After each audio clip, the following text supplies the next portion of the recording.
Alright, this is your video on ions and ionic compounds. In this video we're going to do a couple things. One, we're going to take a look at the different types of electrons. Okay, we're going to predict the valence electron, which is a specific type of electron, based on the periodic table. We're going to predict charge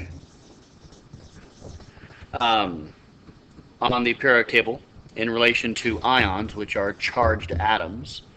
Okay, and then lastly, we're going to determine the formula of ionic compounds.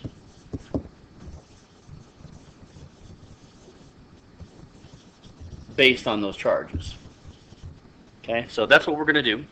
Okay, so my first thing we do is really talk about what ions are and what ionic compounds are. So ions are nothing more than, like I said before, charged atoms.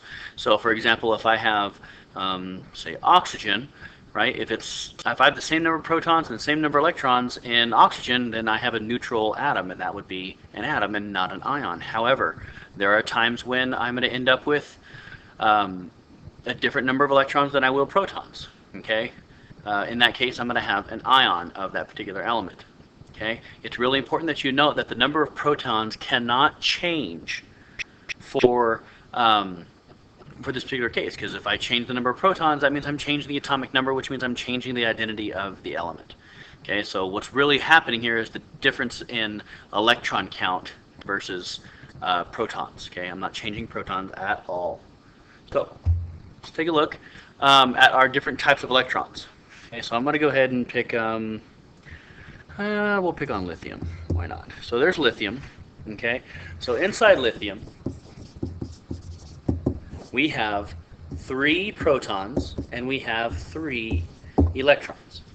Okay, now you guys have all seen the Bohr model before. It's this orbital, not orbital, but orbit type model of an atom.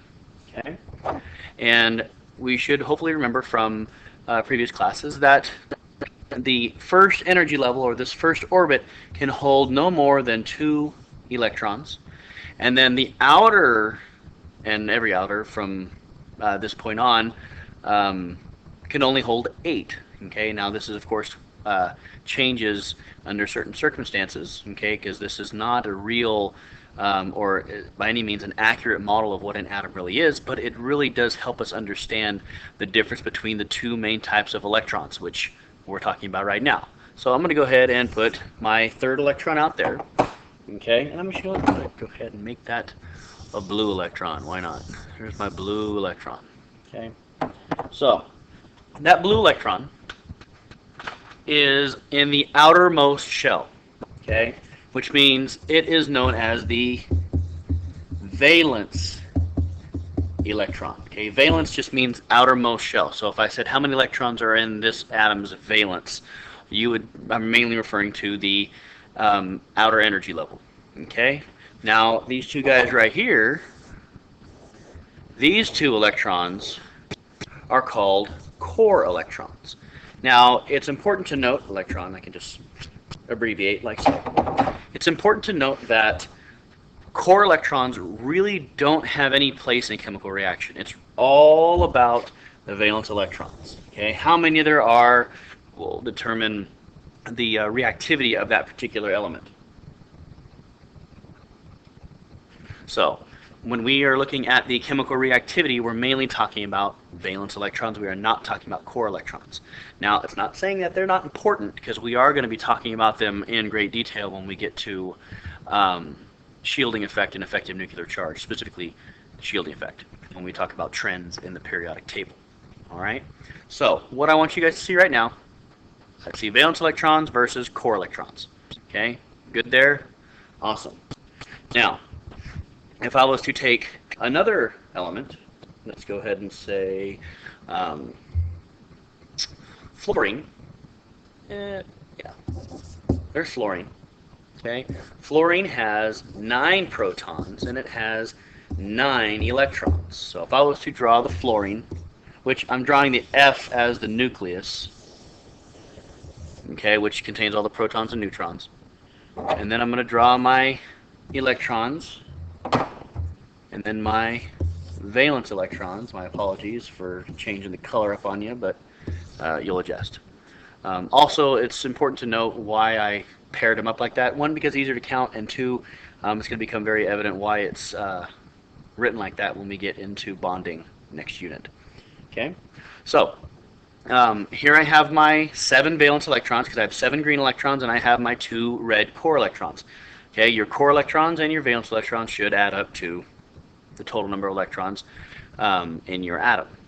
Okay, now to show you how all this relates to the periodic table and why it's important that we use the periodic table, because outside of saving us a lot of time drawing all these atoms, it just makes life really easy. So I'm going to pull the periodic table. Okay, so here's the periodic table. This is the exact same one that you used in class. Okay, now I'm going to go ahead and identify where our elements are. We had, what did we have? We had lithium. Okay, maybe you're not going to let me move. Anyways, we had, go here. So here's my lithium right here. Okay, and then I also had fluorine, which is right here.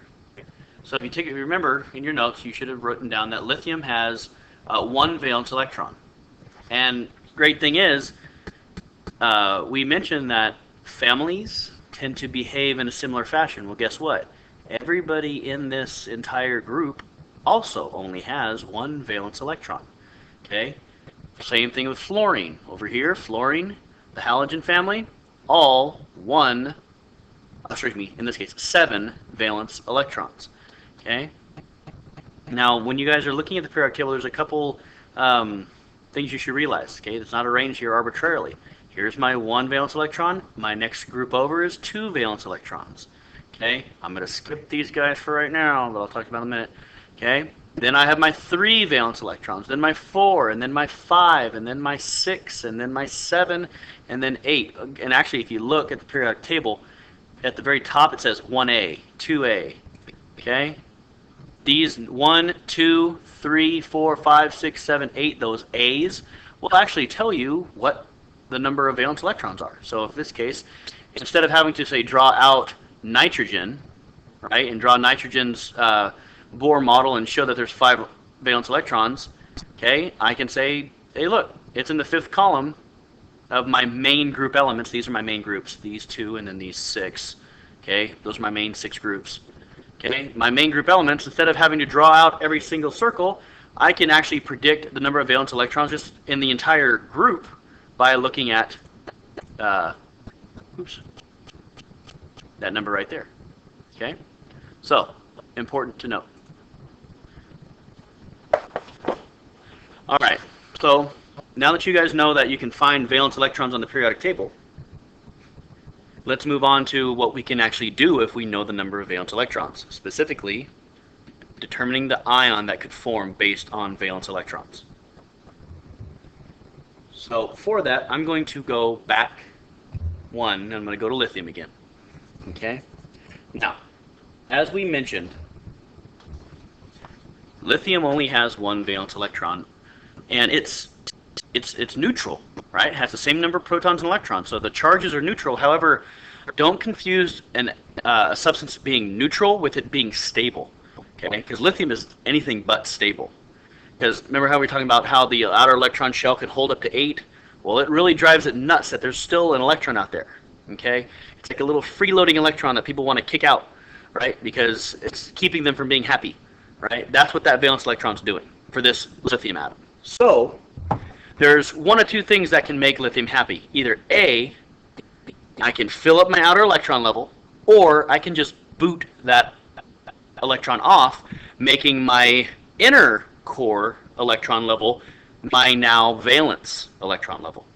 Okay, and if you really think about it, what's easier to do, to get rid of 1 or to lose 7? Well, it's a lot easier to just get rid of 1. So that's exactly what lithium does. It loses this electron.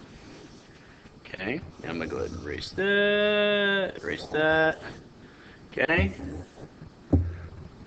So it loses that and loses that. Now, it has its outer electron level full, and that's what makes it happy, because it's now stable.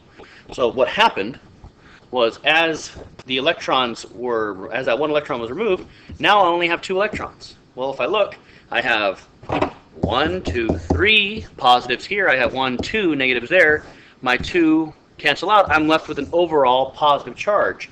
So my symbol for lithium ion is Li plus.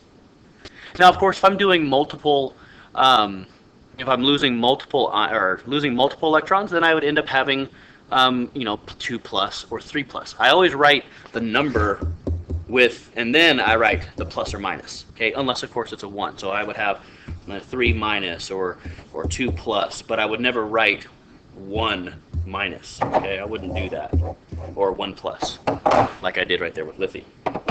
Okay, but this is how lithium forms, lithium ion. Okay, now it's stable, outer electron shell filled, happy camper. Okay, if I move on to the next one, fluorine. Fluorine would much rather gain an electron than try to lose all 7. So it gains the electron here, so it gets an electron. Now its outer energy level is full. Well, if I have an outer energy level full, that means my 9 electrons is now 10 electrons.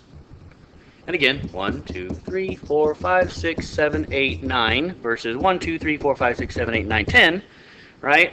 Those are all going to cancel out, blah, blah, blah, blah, blah, blah, blah, blah, blah, except that 1 negative. Okay? So now I have 1 more electron than I have proton. Remember, I'm not going to change my proton number by any means. That, my fluoride ion, IDE, okay? Fluoride is my symbol right here. This is happy. F is not. F minus is happier. It's more stable. Okay? Now, the last part I want to discuss before we get on to the compound combination is, just like the periodic table is going to tell us the number of valence electrons, okay, it's also going to tell us the charge, because the valence electrons directly reflect what charge is going to form. Okay, so if I pull up my periodic table, okay, if you remember, lithium had a +1 charge because it had 1 valence electron. Well, guess what? Just like all these guys also have 1 valence electron, they're also going to all form a +1 charge. 2 valence electrons, +2 charge. 3 valence electrons, +3 charge. This carbon family can go either way. Okay? The tendency is that nonmetals like carbon will form a negative charge, and metals like tin and lead, they'll form positive charges. Okay, the metalloids, they kind of do what they want to do depending on what situation they're in. Most of the time they're going to form positive charges though. Okay? But it really is dependent on the situation they're in for these guys. These will most likely always form positive charges. Carbon tends to form negative charges more often than not. Okay? That means, moving on to my negative side, I have -3 because I have 5 valence electrons, -2 because I have 6 valence electrons, and -1 because I have 7 valence electrons. Remember, the whole point is to get an outer shell filled, which is usually meaning 8 electrons. Okay? All right. So your noble gases over here, they're the happy ones. They're already happy. They don't need to form ions because their outer shells are already filled.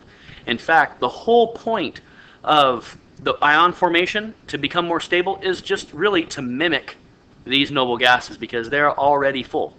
Okay?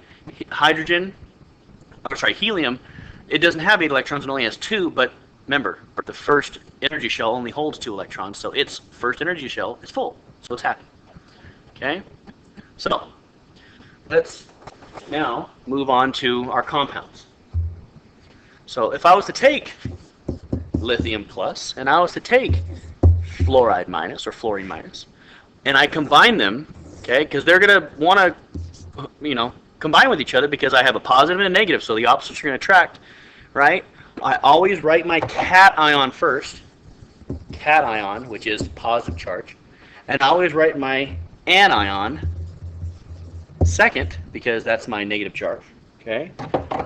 So when I write this out, it will be LiF. I can write them as in a 1-to-1 ratio because I have 1 plus and 1 minus.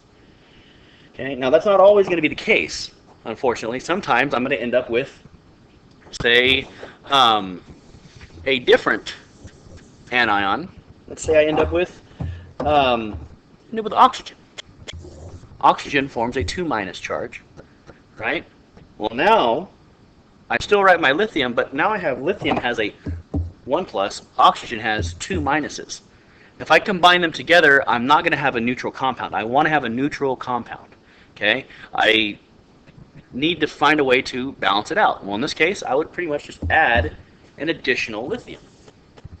Right? And that would allow me to have my 2 positives to cancel out the 2 negatives.